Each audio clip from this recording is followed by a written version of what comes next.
Joo. Tää kaikki asioihin. Mitäs toi monitori muuten, saakohan siihen onko se vaan DVI-liitäntä tossa?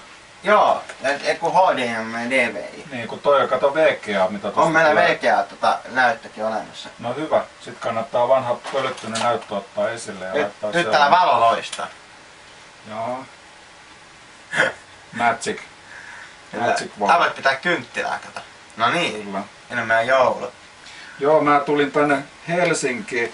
Aika synkkää täällä on ajella täällä Helsingissä, kun ei sähkömappoja kauheasti näy tuolla. Kuinka kovaa tätä pitää näyttää. Täällä olisi niin mukava liikkua sähkömappuilla, mutta vissiin tuo julkinen liikenne toimii niin hyvin, että ei tarvita. Meidän tehdä muuten hatun vaihto, vaihdetaanpa hattua. Vaihdetaan.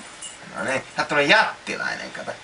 Jos mä laitan sulle tän hatun päähän. Kiitos. Että me tulemme nyt teille tulevaisuudessa sitten saarnaamaan entistäkin syvällisemmin kristinuskosta, mitä se on ja mitä se ihmiselle antaa. Kyllä, ristiusko on se, että kaikissa muissa uskonnoissa on oma teko. Mutta ristiusko on Jeesus, ristiusko oli ristillä syntien puolesta, kuoli ja haudattiin myös 3 päivän kuolleesta. Jokainen, joka huutaa Herran nimeä, pelastuu. Kattokaa vaikka roomalaiskirjeen 10. luku. Ei ole kaste, ei ole ehtoollinen, ei ole taikatemppu, ei ole hyvä teko. Vaan uusi jokainen, kaikki jotka ristuksessa on uusi tuomista. Mahdollistaa uusi elämä, jättää vanha roskaa uuteen elämään palvelua ristusta, jonka saa ilmaisella lahjana kun pyytää. Ottakaa pelastus, mutta usko Herran Jeesuksen ristukseen, niin pelastut.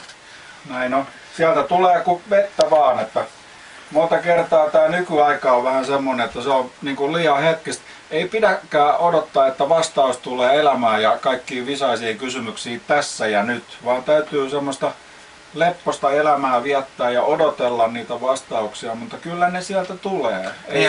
Se ei tule niin kuin telkkariohjelma, että otapas tuolta nyt tämän ohjelman tänään, vaan se pitää ihmisen niin kuin